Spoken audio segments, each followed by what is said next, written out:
You went through something. Going to prison, it made me reevaluate my priority. It made me see that a lot of the shit that I really cared about wasn't important. When you have not just your own problems, but been around other people who locked up 18 years and got 14 more to go, and you just see how unimportant other shit is. Welcome back, old friends. Let's start. Before the world knew him as T.I., people called him Tip. Long before the awards, the fame, and the reputation he would build in hip-hop, his name carried weight for a very different reason. In those early years, lyrics were not what made him stand out. His image came from the life he was living and the relentless way he moved through it. As a teenager, splitting time between New York and Atlanta, he became closely tied to the streets, chasing money and building a name through hustle rather than music. One detail made that reputation impossible to miss. He often wore rubber bands around his wrists, and those bands were more than an accessory. In that environment, they signaled how active he was and how deeply involved he had become. Over time, that signature look helped earn him a nickname that stuck, the Rubber Band Man. That label was not just memorable, it reflected the seriousness of how people viewed him at the time. Because now I'm kind of, I guess, more fiscally responsible at this point in my life. So I take my money and I put it, and I count my money out of my, safe, shoebox, nightstand, whatever it is. And I'll give myself a certain amount of money and wrap a rubber band around it, and I leave the house with it. It spoke to the kind of standing he had built and the path he seemed to be on. Looking back now, the contrast is striking. Someone so immersed in that world would eventually become one of the most recognizable figures in rap. What makes the story even more compelling is where it started. The artist now known around the world as T.I. was born Clifford Harris Jr. on September 25, 1980. He came up in Atlanta in the Center Hill neighborhood, where much of his early identity began to take shape. Even as a child, he already had the nickname that would follow him for years.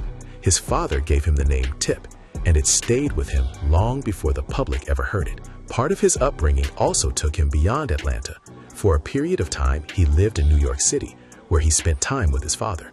That chapter of his life became especially meaningful and also deeply painful after his father later passed away from Alzheimer's. Those early experiences, moving between two major cities and two different worlds, helped shape the person he would become. Atlanta gave him one side of life. New York showed him another. They were talking about a lifestyle as a drug dealer. They definitely paved the way for people like us.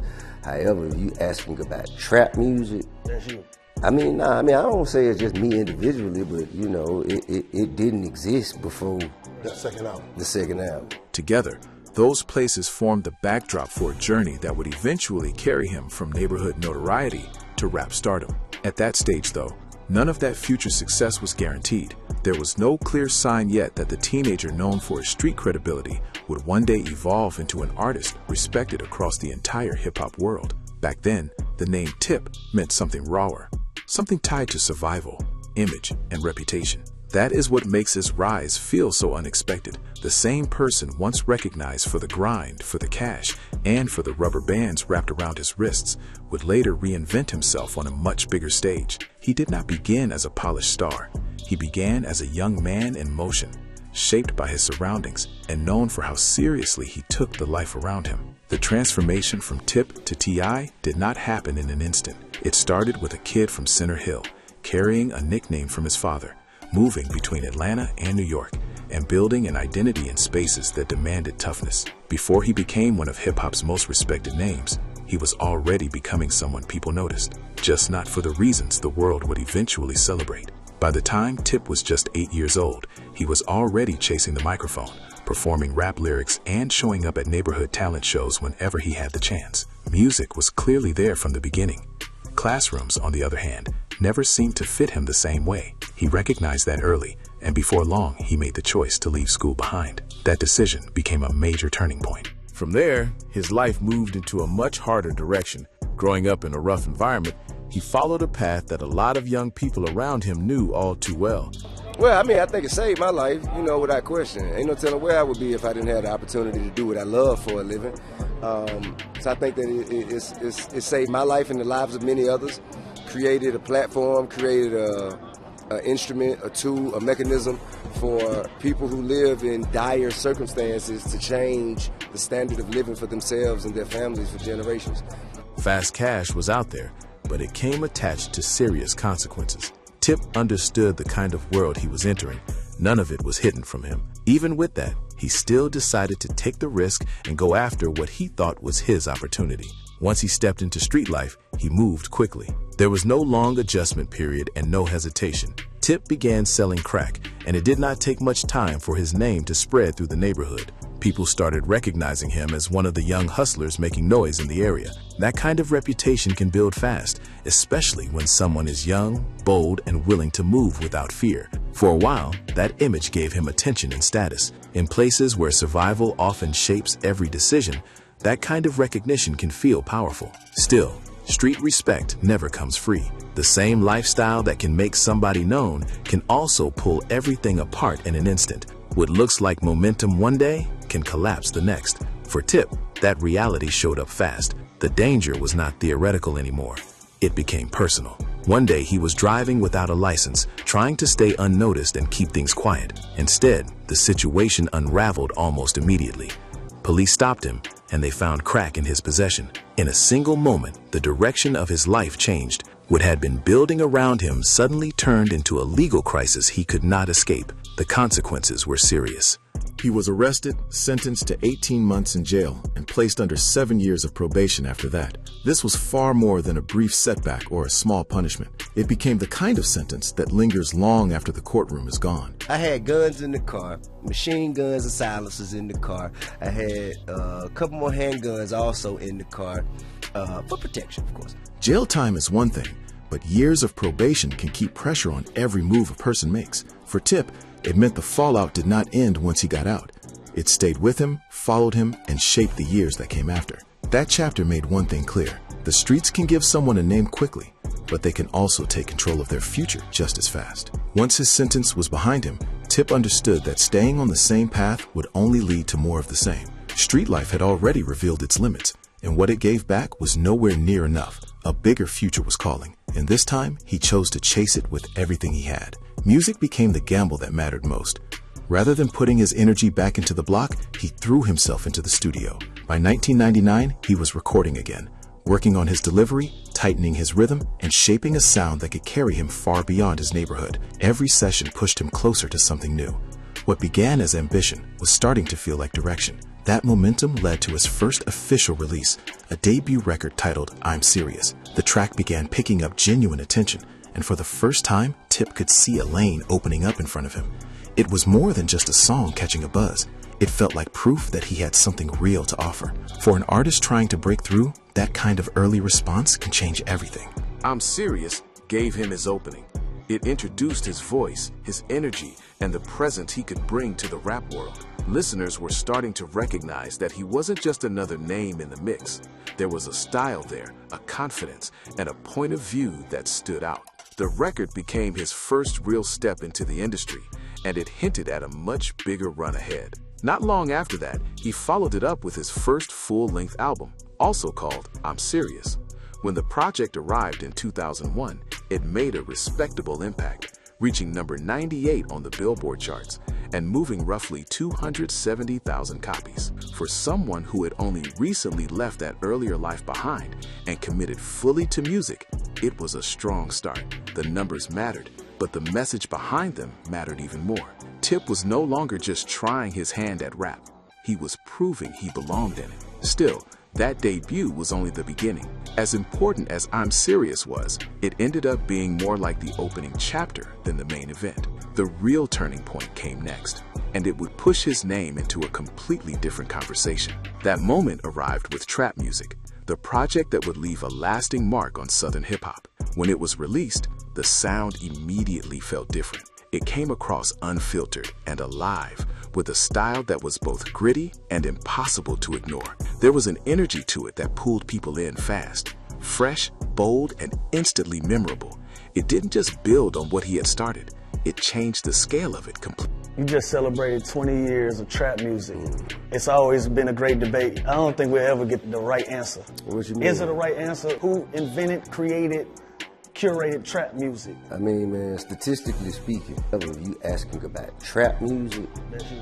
I don't say it's just me individually, but you know, it didn't exist before That second album. the second album. Completely. By this stage, Tip wasn't simply making records to escape his past. He was creating music that reflected where he came from, while also showing where he was headed. That balance gave his work its edge. Audiences heard authenticity, but they also heard growth. What made trap music stand out was not just its impact in the moment, but the way it helped redefine the sound coming out of the South. The rise hadn't happened overnight.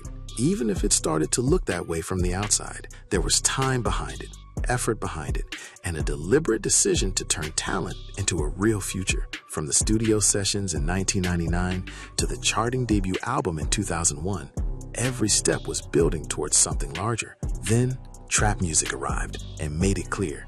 Tip was no longer knocking at the door. He was stepping through it. T.I. arrived with a sound that felt impossible to overlook. Audiences paid attention fast, and the numbers backed it up. When the album dropped in September 2003, it moved more than 109,000 copies in its first week, a clear sign that his presence was starting to carry serious weight in the music business. Still, momentum like that didn't come with a smooth ride. While his profile was rising, trouble followed close behind. During that same year, T.I. and people around him were accused by mall security of causing a disturbance, but started as a tense situation, quickly grew into something much bigger, and it ended with multiple charges against him, including battery on a law enforcement officer, trespassing, and disorderly conduct. For an artist on the way up, it was the kind of headline that could shift the conversation overnight. Instead of people talking only about the music, attention started turning toward the controversy surrounding his name. The success was real, but so was the turbulence. By January 2005, he entered a guilty plea and received a sentence of 18 months of probation, along with 75 hours of community service. Even so, that difficult chapter didn't stop his growth. If anything, it forced a change in perspective. Hard moments have a way of exposing what matters, and for T.I., those setbacks became lessons. The pressure, the public scrutiny, and the mistakes all seemed to push him toward a different mindset. Rather than letting those experiences define him in the worst way, he turned them into motivation for whatever came next. At the same time, another important part of his life was beginning to take shape. Around that period, T.I. found someone who helped bring a sense of balance when everything around him felt unstable. That person was Tiny, who would later become his wife. Her presence gave him something steady to hold on to while the rest of his world was moving at a dangerous pace. She wasn't just there in the background. Tiny became a grounding force, someone who helped keep his attention on what truly mattered. When distractions and unnecessary drama threatened to pull him off course, she served as a reminder that success meant very little without stability. In a life filled with noise, pressure, and constant temptation, having that kind of support could make all the difference. Looking back, it's easier to see how important that support was, because the road to recognition had been anything but easy. Before major fame, before the headlines, and before his name carried industry power, T.I. had to hustle for every bit of attention he got. Nothing was handed to him. He had to create his own buzz, push himself into the conversation, and take bold chances just to be seen. What would T.I. tell his 18-year-old self about money and financial literacy to look back? What would I tell my 18-year-old self? That the liabilities aren't as fun as they seem before you buy them. I think That's deep. we've been blessed with abundance, and we all of us have spent way more money on things that we didn't need. He later shared that long before the world knew who he was, he would go into clubs and make sure people noticed him. That wasn't about waiting for the perfect opportunity to appear. It was about forcing one into existence. In those early days, being talented wasn't enough by itself. He had to be loud enough, visible enough, and relentless enough to stand out in crowded rooms full of people, all chasing the same dream. That kind of grind says a lot about where his mindset was. He understood early that attention had to be earned, and often the only way to get it was to take risks others wouldn't. The same determination that helped him break through also came with consequences when things around him spiraled in the wrong direction. That contrast became part of his story. Major promise on one side, serious complications on the other. What makes this stretch of his journey so compelling is how sharply those two realities collided. On one hand, you had a rapper proving he could move huge numbers and command real influence. On the other, you had legal trouble threatening to cloud everything he had built. It was success and instability happening at the same time, and that combination made the stakes feel even higher. Yet the most revealing part may be what came from those setbacks. Instead of being remembered only as obstacles, those moments appear to reshape his focus. They brought consequence into view. They made the cost of missteps impossible to ignore. More importantly, they gave him a reason to grow beyond impulse and think more carefully about the path ahead. With Tiny in his life and hard lessons already arriving early, T.I. was entering a period that would test more than just his talent. It would test his judgment, his discipline, and his ability to turn pressure into progress. The fame was getting bigger, the scrutiny was getting louder, and from that point on, every move mattered more than ever. He was so determined to get on stage that even security couldn't keep him away. If a venue blocked the front door, he found another route in. The goal was simple: get inside, get noticed, and make sure people heard his music. That kind of drive was pure survival energy, the kind of ambition that refuses to wait for permission. Once he made it through the doors, he didn't waste a second. Mixtapes went straight into the hands of DJs.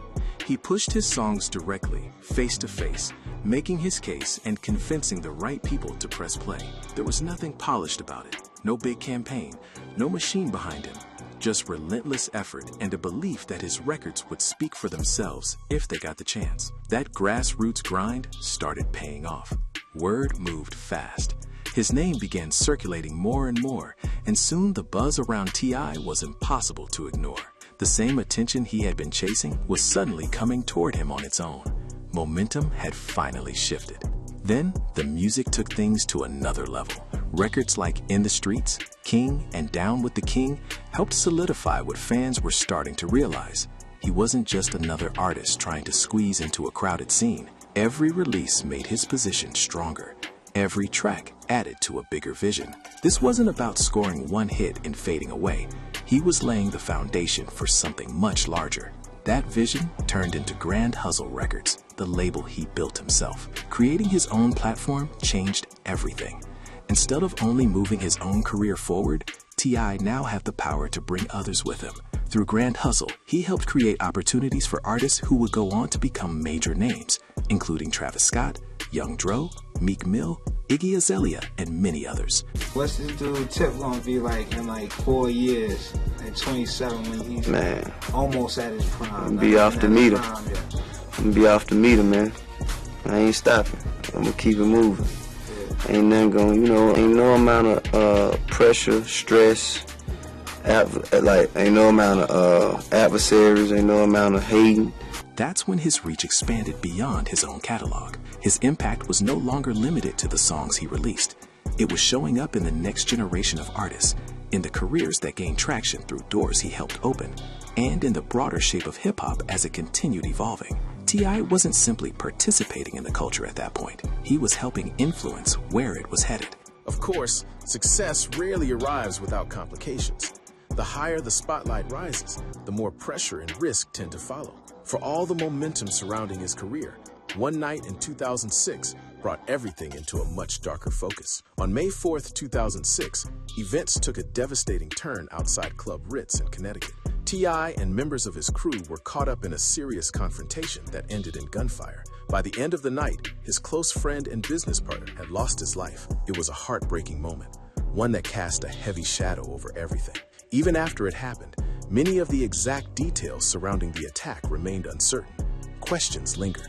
The full picture never became completely clear. What did remain was the emotional weight of that night, especially for T.I., who later spoke about the memory in deeply unsettling terms. His recollections made it clear that the experience stayed with him. Long after the headlines faded, the trauma of what happened outside that club was still there. For someone who had spent years fighting for every opportunity, building his name from the ground up, and turning struggle into success, this was a painful reminder that fame does not erase danger.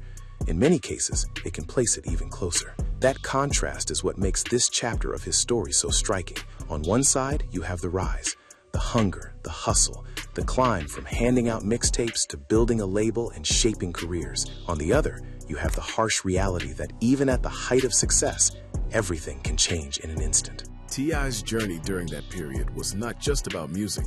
It was about ambition, influence, and the cost that sometimes comes with moving through high-pressure spaces while carrying growing fame.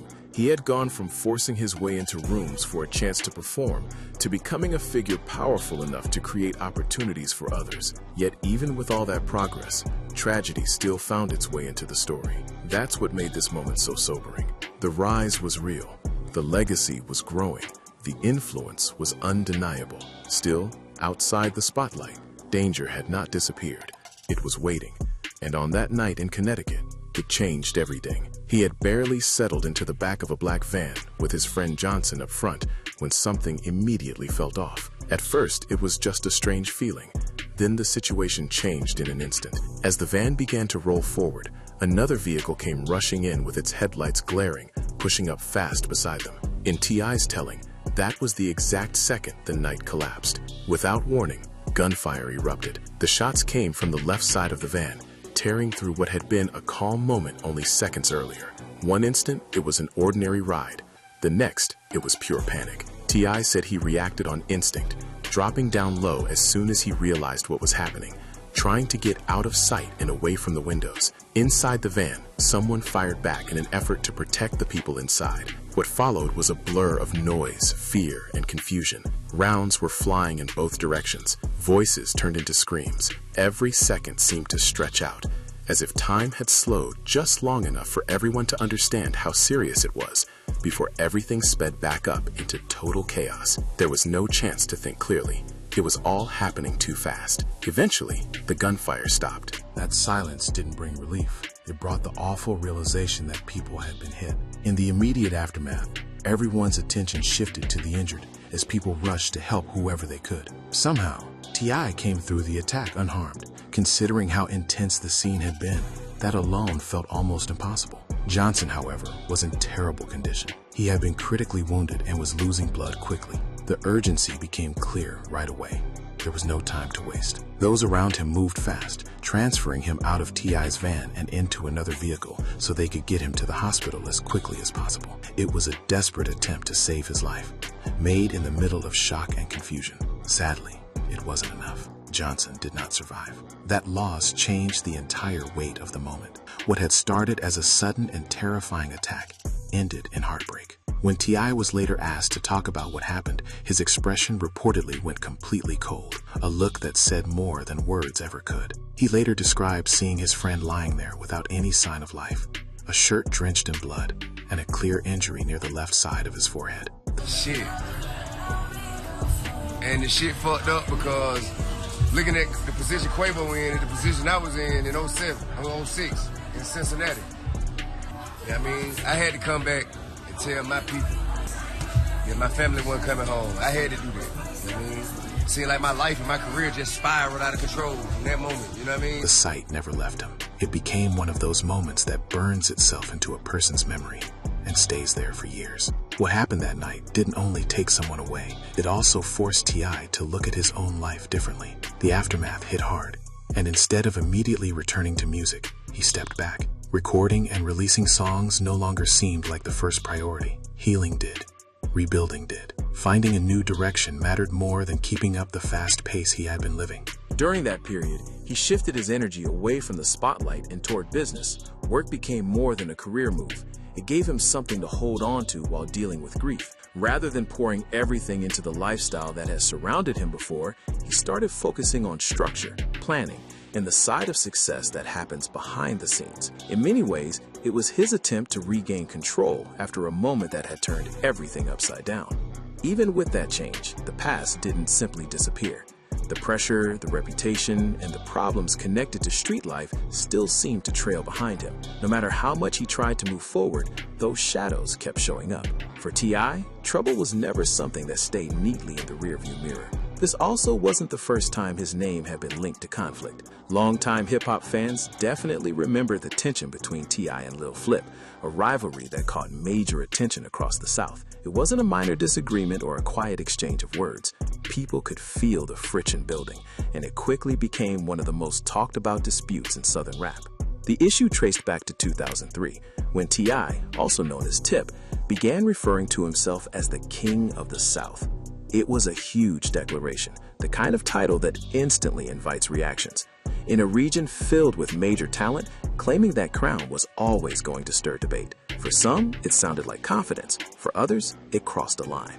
Lil Flip made it clear he wasn't accepting that label. He publicly pushed back against the idea, and that response lit the fuse. What might have started as a bold self-coronation soon turned into a full-blown rivalry, with fans, artists, and industry watchers all paying close attention. Suddenly, the conversation wasn't only about music. It was about status, respect, and who truly had the right to sit at the top of Southern hip-hop. As the disagreement grew, the entire Southern rap scene seemed to buzz with speculation. Supporters picked sides. Every comment carried extra weight. Each move from either artist was examined for signs that the feud was heating up again. Even when things seemed quieter on the surface, there was still tension underneath. The situation never felt fully resolved. For a while, the temperature dropped. The open back and forth wasn't always at the same level, and it may have looked like the issue was fading. Still, the rivalry never completely went away. There was unfinished business in the air, and fans knew it. The calm felt temporary rather than final. By 2004, with that conflict still lingering in the background, T.I. found himself dealing with legal problems once again.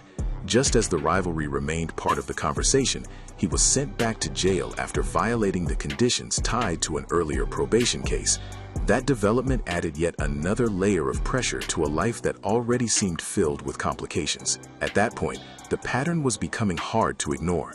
Personal loss had already changed him. Public disputes were following him. Legal issues were still interrupting his momentum. Every time it seemed like he might move into a new chapter, something from the past reached back in and disrupted it. For T.I., the road forward was never simple, and this period made that clearer than ever. Back in the 1998 case, another stretch behind bars left him with almost no way to handle the growing issue with Lil Flip. Everything stayed unresolved, with the situation hanging there and getting heavier by the day. More than anything, it showed a harsh pattern. No matter how far he moved forward, old legal trouble could still drag him right back into chaos. Meanwhile, the strain between T.I. and Lil Flip didn't fade with time. If anything, it became even more intense as month after month passed. Neither side eased up. Subtle jabs kept flying from both artists, showing up in interviews, freestyles, and mixtapes, turning what started as friction into one of Southern rap's most talked about feuds. Soon, it was bigger than a personal disagreement. Fans were watching every move, every line, and every public comment, trying to decode who was taking aim at who. Each new appearance seemed to add more pressure, and the rivalry kept building instead of cooling off. No one wanted to step back, and that refusal only made the story more explosive. At the center of it all was reputation. In a scene where image meant everything, even the suggestion that someone could be exposed as inauthentic was enough to push tensions higher. That kind of accusation didn't just stay between two artists. It spread across the culture, fueled discussion, and gave people even more reason to pick sides. Then the drama took another sharp turn online. He appeared on Instagram, clearly fired up, declaring, "I'm a free man, stop playing with me." The message hit fast. Within hours, the video was everywhere, bouncing across social media and pulling even more attention into an already heated situation. That viral moment changed the pace of everything. What might have stayed contained suddenly became public spectacle, with people rushing to share clips, react, and speculate about what would happen next. The internet turned a tense situation into a headline almost instantly. Once the officer verified the warrant, the situation became even more serious. In that moment, the tension wasn't just about music, pride, or old grudges anymore. It was tied to something larger, and the uncertainty around it only made the whole saga feel more unstable. Taken together, All of it painted a picture of someone trying to move ahead while being constantly pulled backward by unfinished business, public conflict, and the weight of past decisions. At the same time, the clash between T.I. and Lil Flip kept escalating, fueled by ego, competitive energy, and a refusal to let anything slide. What made the whole thing so gripping was how many layers were involved at once. There was the legal pressure, the personal pride, the music, the public reaction, and the non-stop online attention. None of it existed in isolation. Every new development fed the next one, making the story feel less like a disagreement and more like a storm that kept finding new ways to grow.